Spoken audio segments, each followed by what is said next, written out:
Assalamualaikum warahmatullahi wabarakatuh. Selamat pagi, selamat siang, dan selamat malam. Kali ini kita akan membahas alur cerita dari film yang berjudul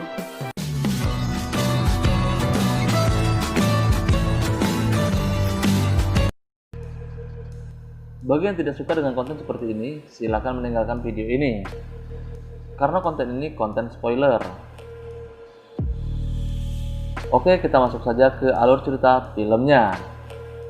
Film ini sendiri menceritakan seorang penembak jitu yang bernama Sersan Brandon Becker yang difitnah sebagai tersangka utama dalam pembunuhan seorang pejabat negara asing. Dan intro.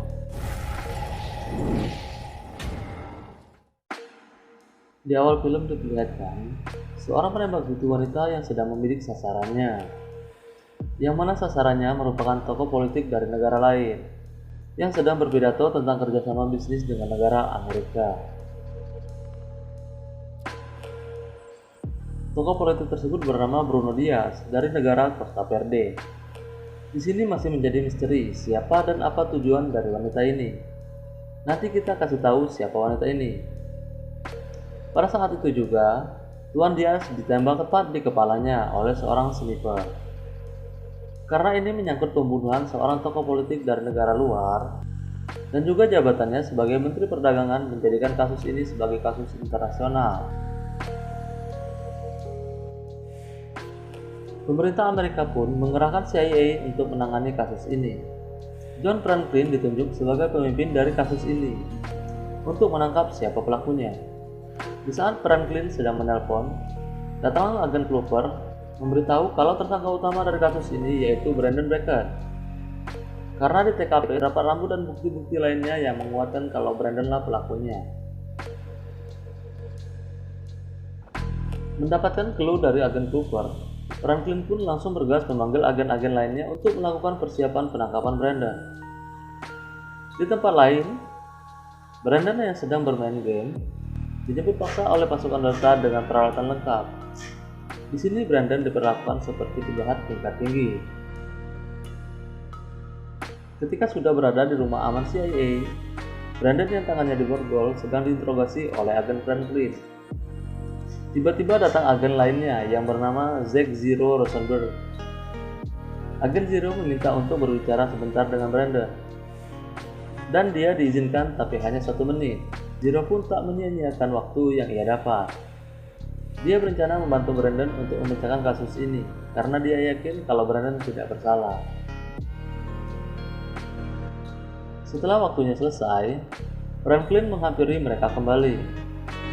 Agen Franklin berencana membawa Brandon ke penjara tingkat tinggi untuk diamankan di tempat yang lebih aman. Mengingat Brandon ini merupakan prajurit terbaik di batalionnya, dan juga dia anak dari Thomas Becker. Pada masanya Thomas ini dijuluki Master Senjata karena kehebatannya dalam menembak. Apalagi menembak jitu, dia adalah dewanya. Sesudah berbicara dengan Franklin, Zero menghampiri agen Cooper yang bertanggung jawab untuk mencari semua informasi dari kasus ini. Dia menanyakan informasi terkait penembakan itu.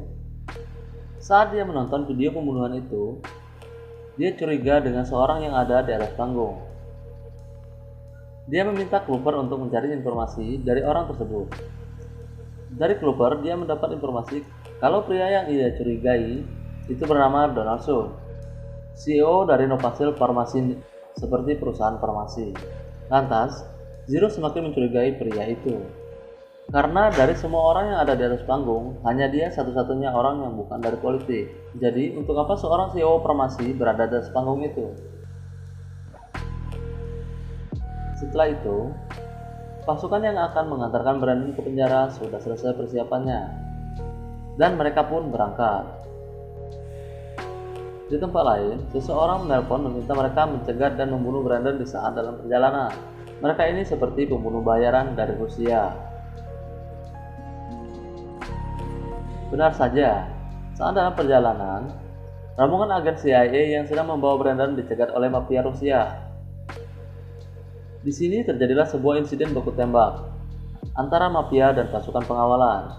Di sisi lain, terlihat seorang penembak jitu wanita yang diperlihatkan di awal tadi sedang mencoba untuk membunuh Brandon. Dia juga dibayar untuk membunuh Brandon. Dari insiden itu, semua pasukan pengawal tewas dan hanya menyisakan Brandon sendiri. Sedangkan dari pihak mafia sendiri, menyisakan seorang yang sedang terluka parah. Hal ini dijadikan Brandon untuk kabur dari medan itu. Pada sore harinya, Zero menghampiri Donald yang sedang makan malam bersama pasangannya. Zero pun menanyakan apa yang dia lakukan di atas panggung saat insiden pembunuhan Tuan Diaz. Donald pun menjawab tanpa keraguan, dan dia memberi sebuah clue yaitu ikuti saja uangnya, kata Donald. Sehingga Zero mulai mencurigai sebuah perusahaan yaitu Psychus Industries yang berbasis di Costa Verde. Di tempat lain, Franklin mendapat kabar dari agen Peterson kalau semua pasukannya yang membawa Brandon telah diserang dan semuanya tewas serta Brandon kabur. Dan Peterson pun mengatakan dari hasil investigasinya dia menemukan bahwa salah satu dari penyergap itu merupakan seorang sniper. Sontak saja Franklin langsung mencurigai Thomas, tapi Peterson masih meragukan kalau Thomas terlibat. Di sini Franklin menginstruksikan kepada semua agen yang ada untuk mencari Brandon, karena dia meyakini kalau Brandon tidak bekerja sendirian. Dia dibantu oleh ayahnya yaitu Thomas. Dari agen Clover, dia mendapat informasi kalau mobil yang digunakan Brandon untuk kabur telah ditinggalkan di depan sebuah pabrik kayu kosong. Di kota lain, diperlihatkan Brandon sedang ingin mencuri sebuah mobil di parkiran. Tapi dia ketahuan oleh dua polisi. Brandon pun langsung mengatakan kalau dia tahu polisi itu sedang menjalankan tugasnya, tapi dia memohon agar dia tidak ditangkap. Polisi yang sedang mengacukan pistolnya ke arah Brandon tetap ingin menangkapnya karena mereka tahu kalau Brandon seorang buronan. Hal ini membuat Brandon terpaksa melawan agar tidak ditangkap. Brandon pun kabur menggunakan mobil seseorang yang sudah memperhatikannya dari tadi. Di tempat lain, Zero yang sedang menghubungi Clover mendapat informasi kalau Brandon sekarang menjadi buronan atas tuduhan pembunuhan politisi dan 3 kontraktor pemerintah. Mendengar dari cerita Clover, Zero masih belum yakin kalau Brandon yang bersalah atas tuduhan itu. Zero malah mulai mencurigai kalau di antara agen-agen yang bertugas ada yang berkhianat, karena para penjahat bisa tahu kalau Brandon akan dipindahkan. Zero mengajak Clover untuk bekerja sama. Dia meminta Clover untuk mencari sesuatu yang janggal di merger Psychus Pasir. Clover mengatakan kalau perusahaan itu pernah melakukan pelanggaran keamanan, yang mana seorang akuntannya membuat alarm menyala. Dia mengakses area di luar izin keamanannya. Saat polisi setempat mendatangi tempat itu, mereka ditolak oleh kepala keamanan gedung itu. Zero yang penasaran dengan penjelasan Clover menanyakan siapa nama akuntan yang melanggar izin keamanan itu. Dia pun mendapat nama Josh Tryhorn. Zero yang masih penasaran akhirnya mendatangi gedung yang dijelaskan oleh Clover kemarin. Benar saja dia ditemui oleh kepala keamanan di sana yang bernama Drake Pionik. Saat Zero mengatakan kalau dia ingin bertemu dengan Josh, Drake menolak untuk menemukan mereka. Dia beralasan kalau Josh tidak masuk karena sakit. Selesai berbicara dan memberikan pertanyaan, Zero pun beranjak pergi dari tempat itu. Setelah itu Zero mendapat informasi kalau korban dari insiden penyergapan masih ada yang selamat. Dia pun langsung mendatangi rumah sakit yang merawatnya. Di sana Zero memaksa dokter untuk membangunkan korban tersebut, dan dia mendapat proof kalau yang menyewanya untuk membunuh Brandon dan pasukan pengawalannya memiliki helikopter. Sedangkan di tempat lain, Brandon berada di suatu tempat. Dia menurunkan orang yang mobilnya ia gunakan untuk kabur. Dia pun pergi ke sebuah hutan di pinggiran kota. Di sana terdapat sebuah rumah. Saat dia sedang mengendap-endap untuk memasuki rumah itu, dia dikejutkan oleh orang yang ada di belakangnya. Orang itu adalah Thomas, ayah dari Brandon.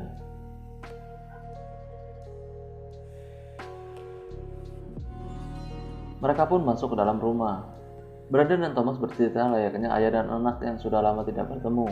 Dari obrolan mereka, Thomas menceritakan satu luka yang belum bisa sembuh dari semua luka yang ia dapat selama menjadi tentara, yaitu dia pernah menembak musuh yang sedang menyandera temannya, tapi naasnya temannya ikut tertembak. Yang masih terngiang-ngiang di telinganya adalah kata-kata terakhir dari temannya, yaitu Audi Vice Tace. Sampai saat ini, dia masih belum tahu apa arti dari kata-kata itu. Scene pun berpindah ke apartemen milik Brandon, yang mana terlihat di sana ada Zero, Franklin, dan semua agen yang bertugas. Di sana Peterson menunjukkan sebuah kartu ulang tahun milik Brandon, yang bertuliskan kalau minum bir, dan ada koordinat tempatnya yang ditemukan di kamar itu. Karena Franklin sudah mencurigai kalau Brandon yang bersalah, maka dia berencana mengirim pasukan Delta dengan perlengkapan siap tempur untuk menangkap Brandon dan ayahnya. Sedangkan Zero yang ditinggal sendirian masih mencari-cari petunjuk lainnya. Dia melihat sebuah foto Brandon dan semua timnya saat bertugas. Di sana Zero melihat foto Drake, dan dia menelpon Cooper untuk mencari tahu siapa sebenarnya Drake Tionic. Kenapa dia bisa ada di foto itu? Setelah dicari oleh agen Cooper, ternyata orang yang ada di foto itu adalah Clark McConnell. Namanya susah cuk, tapi dia sudah meninggal 5 tahun yang lalu. Setelah mendapatkan informasi, Zero menemui Josh Strayhorn di parkiran. Dari Josh dia mendapatkan informasi lagi kalau dalang dari semua ini adalah Drake. Drake memaksa Josh untuk bergabung dengan rencana gilanya. Di sana Drake menjelaskan kalau dia akan mendapatkan uang jutaan dolar dari Major dengan Naposil. Awalnya Josh menolak, tapi dia diancam oleh Drake. Kalau dia tidak bergabung maka anak dan istrinya akan dibunuh. Sehingga Josh terpaksa bergabung dengan rencana gila itu. Josh bertugas untuk membuat rekening di luar negeri untuk mencuci uang yang digelapkan oleh Drake. Dari informasi itu, Zero mendapatkan siapa pelaku utama atas kematian politisi yang ditembak oleh sniper sebelumnya. Sedangkan di tempat lain, pasukan Delta yang sudah dikirim oleh Franklin bersiap-siap untuk menyergap kediaman Thomas. Tapi, sebelum menyergap, Thomas sudah mengetahui kalau mereka akan diserang, sehingga mereka pun sudah memiliki persiapan. Franklin pun memberikan perintah kepada pasukan Delta lewat alat komunikasinya. Dia memerintahkan agar pasukan itu segera menyergap rumah Thomas. Tapi mereka harus berhati-hati karena yang mereka lawan bukan orang sembarangan. Di tengah-tengah itu, Zero menelpon Franklin. Dia mengatakan kalau pelaku sebenarnya bukanlah Brandon. Dia sudah memiliki semua bukti-bukti dan saksi. Mendengar semua itu, Franklin membatalkan semua operasi penyergapan rumah Thomas. Tapi di saat pasukan Delta mau bergerak mundur, tiba-tiba mereka ditembak satu persatu oleh seorang sniper wanita yang sebelumnya membunuh Diaz. Sontak saja semua orang yang di sana kaget, karena tidak tahu dari mana asal muasal peluru yang menembak mereka. Brandon dan Thomas yang menyadari kalau di sana ada seorang sniper mencari keberadaan sniper itu. Setelah mencari-cari, akhirnya Brandon mengetahui keberadaan dari sniper itu. Terjadilah pertarungan antara Brandon dan sniper itu.